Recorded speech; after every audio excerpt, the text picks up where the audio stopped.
तारीख होती 19 मार्च 2024. ठिकाण होते अकोला तालुक्यातील तुलंगा खुर्द. प्रमोदची पत्नी मंगला हिने पहाटे पहाटे नाटक करून माझे पती उठत नाही म्हणून आरडाओरडा करत रडायला सुरुवात केली. तिने वीटभट्टी मालकाला फोन करून बोलावून घेतले आणि सांगितले माझे पती उठत नाही, त्यांना काय झाले आहे ते पहा, आणि गयावया करू लागली. वीटभट्टी मालकाने प्रमोदला तातडीने जिल्हा रुग्णालयात भरती केले. मात्र डॉक्टरांनी त्याला तिथे मृत घोषित केले. दवाखान्यात मृत्यू झाल्यामुळे प्रमोदच्या बॉडीचे पोस्टमॉर्टम करण्यात आले.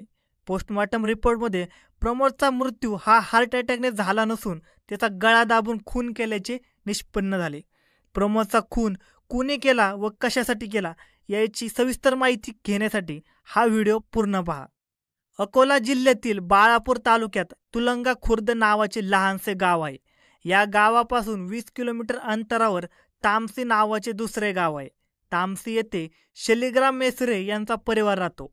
शालिग्राम मेसरे यांना प्रमोद नावाचा एक मुलगा आहे. यांचा विवाह 10 वर्षांपूर्वी मंगलाबरोबर झाला होता. प्रमोद आणि मंगला यांना 3 अपत्ये आहेत.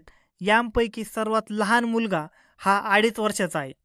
तामसी येथे राहून कुटुंब चालवणे शक्य नाही आणि मजुरीसुद्धा मिळत नाही, म्हणून प्रमोद आणि त्याची पत्नी मंगला हे 2 वर्षांपूर्वी जवळच्या तुलंगा खुर्द या गावी वीटभट्टीवर काम करण्यासाठी आले होते. दोघे पती पत्नी वीटभट्टीवर काम करू लागले. सोबत 3 लहान मुलेही होती. दिवसभर वीटभट्टीवर अवघड काम केल्यानंतर रात्रीचा थकवा जाणवू नये म्हणून बहुतांश मजूर सायंकाळी दारू पितात. प्रमोदलाही दारूचे व्यसन लागले होते. सुरुवातीला तो कमी प्रमाणात दारू प्यायचा, मात्र कालांतराने दारूचे प्रमाण वाढत गेले. आता प्रमोदला दररोज दारू प्यायची सवय लागली होती.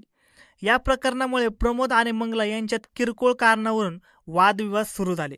दारूचे व्यसन वाढत गेले तसे घरातील भांडणे देखील वाढत गेले. रागाच्या भरात तो आता पत्नीला मारहाणही करायचा. दिवसेंदिवस हा प्रकार वाढत चालला होता. अखेर आपल्या पतीमध्ये सुधारणा व्हावी म्हणून तिने पतीचा चुलत भाऊ गोटू मेसरे याला फोन करून आपल्या पतीला समजून सांगण्याची विनंती केली. गोटू हा तामशी गावात राहतो. चुलत वहिनीचा फोन आल्यामुळे तो लगेचच तिथे पोहोचला आणि त्याने आपल्या भावाला म्हणजे प्रमोदला दारू पिऊ नको म्हणून समजावून सांगितले. मात्र गोटूच्या समजावण्याने काही फरक पडला नाही. पत्नी प्रमोदने घरात गोंधळ घातला की त्याची पत्नी मंगला ही गोटूला फोन करायची. तिचा फोन आला की गोटू लगेच यायचा. हा प्रकार अनेक दिवसापासून सुरू होता. सततचे जाणे येणे वाढल्यामुळे गोटू आणि मंगला यांच्यामध्ये जवळीक वाढत गेली. तो आपल्या हाकेला धावून येतो हे पाहून तिला त्याचा आधार वाटू लागला. त्यामुळे ती मनात सगळं त्याला सांगू लागली. ती सगळे काय आपल्या हक्काने सांगत होते हे पाहून गोटूच्या मनातही तिच्याबद्दल हळूवार भावना तयार झाली. दोघे एकमेकांकडे आकर्षित झाले. एकमेकांशी बोलू लागले. एकमेकांशी भेटले नाही तर त्यांना करमत नव्हते. हळूहळू जवळीक इतकी वाढली की त्यांच्यात प्रेमसंबंध कधी निर्माण झाले हे त्यांना देखील कळाले नाही. प्रमोद दारूच्या नशेत असल्याने त्या दोघांत एकमेकांत वेळ मिळत होता. याचाच फायदा घेत त्यांनी एकमेकांशी संबंध ठेवणे सुरू केले. आता दोघांमध्ये संबंध निर्माण झाल्यामुळे तिला पतीची गरज नकोशी झाली होती. तसाही पती प्रमोद हा दारू पिल्यानंतर झोपी जायचा, परंतु गोटू हा मंगलासोबत गप्पा गोष्टी करायचा, तिला समाधान द्यायचा. यातून प्रकरण इतके वाढले की मंगला आणि गोटू आता पती पत्नीसारखे राहू लागले. गोटू हा अविवाहित होता, मात्र त्याने तिला लग्नाचे आश्वासन दिले आणि मुले सांभाळण्याची सुद्धा तयारी दाखवली. त्यामुळे मंगलाला आता पतीऐवजी तिचा चुलत दीर जास्त जवळचा वाटू लागला. तिला त्याच्याशी लग्न करायचे होते. पती प्रमोद हा दारू पित असला तरी त्याला व्यावहारिक ज्ञान चांगले होते. कुटुंबावर तो बारकाईने लक्ष ठेवायचा. त्यामुळे आपले अनैतिक संबंध चुलत दीरासोबत आहेत हे पतीला कळाल्यावर तो एखाद्या दिवशी आपला जीव घेऊन टाकेल अशी भीती मंगलाच्या मनात होती. तिने ही भीती गोटूजवळ बोलून दाखवली. मंगलाने सांगितलेल्या या गोष्टीमुळे गोटू अलर्ट झाला आणि आपल्या प्रेम प्रकरणाची भनक प्रमोदला लागली तर ते आपल्यासाठी सुद्धा घातक आहे हे गोटूला समजले. यावरून मंगला आणि गोटू यांच्यामध्ये गुप्त चर्चा सुरू झाली. आपल्या जीवनातून प्रमोदला कसे संपवायचे यावर त्यांची विचारविनिमय सुरू केला. प्रमोदची अडचण दूर करायची असेल तर त्याचा पद्धतशीरपणे खून करावा लागेल. प्रमोद आपल्या जीवनातून गेल्यास आपल्याला कोणतीही अडचण येणार नाही यावर दोघांची एकमत झाले. प्रमोदला मारायचे कसे आणि हे प्रकरण रफादफा कसे करायचे यावर दोघांनी वारंवार चर्चा सुरू केली. मंगला आणि गोटू यांनी दोघांनी एकत्र येऊन एक कारस्थान रचले. दिनांक 19 मार्च रोजी प्रमोदचा कार्यक्रम करायचा असे ते दोघांनी ठरवले. त्या रात्री प्रमोद नेहमीप्रमाणे दारू पिऊन आला होता. त्याने पत्नीसोबत वाद केला. यानंतर तो झोपी गेला. आधीपासूनच तयारीत असलेल्या मंगलाने गोटूला फोन करून तुलंगा येथील वीटभट्टीवर बोलावून घेतले. रात्री अंधाराचा फायदा घेऊन तो एकटाच मंगलाच्या घरी पोहोचला.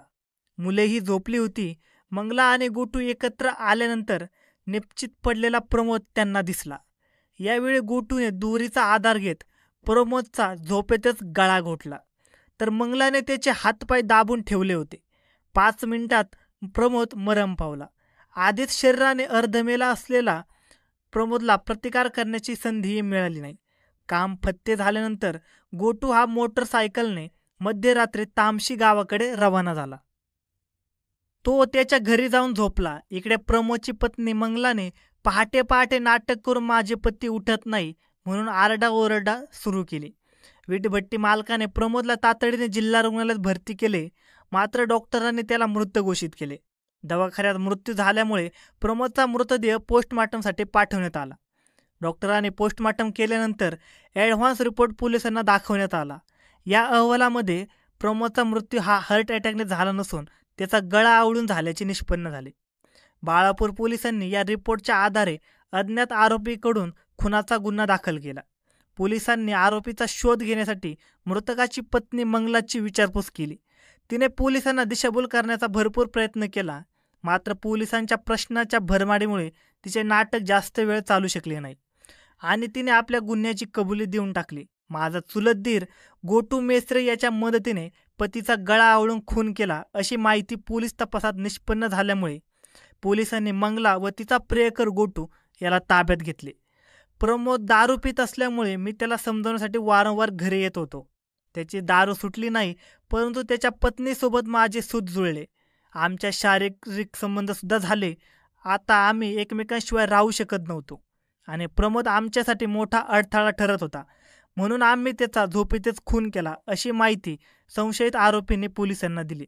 दारूच्या आहारी गेल्यामुळे पत्नी वाईट मार्गाला लागली आणि तिचे दुसऱ्यांबरोबर अनैतिक संबंध सुरू झाले. घटनेला पती प्रमोद हाच कारणीभूत असल्याचे दिसत आहे. दारू पिताना लोकांनी भान ठेवायला पाहिजे, आपल्या कुटुंबाचा विचार करायला पाहिजे, नाहीतर कुटुंबाची कशी राखरांगोळी होते ते या घटनेवरून दिसून येते. मंगलाची 3 मुले आता अनाथ झाली आहेत. मंगलाने स्वतःच्या सुखासाठी 3 लहान मुलांना अनाथ केले. दुसऱ्याच्या प्रेमात पडल्यानंतर पतीचा खून करण्याची तिची आयडिया तिच्या अंगलट आली. दोघेही आता जेलमध्ये जाऊन बसले आणि 3 लहान मुले आता वन भटकत आहे. ही घटना थरकाप उडवणारी असली तरी त्या लहान मुलांच्या भविष्याचं काय, असा प्रश्न आता उपस्थित झाला आहे. धन्यवाद मित्रांनो. अशाच नवनवीन मराठी क्राईम स्टोरीज ऐकण्यासाठी आजच आपला यूट्यूब चॅनल क्राईम कट्टा याला सबस्क्राईब करा.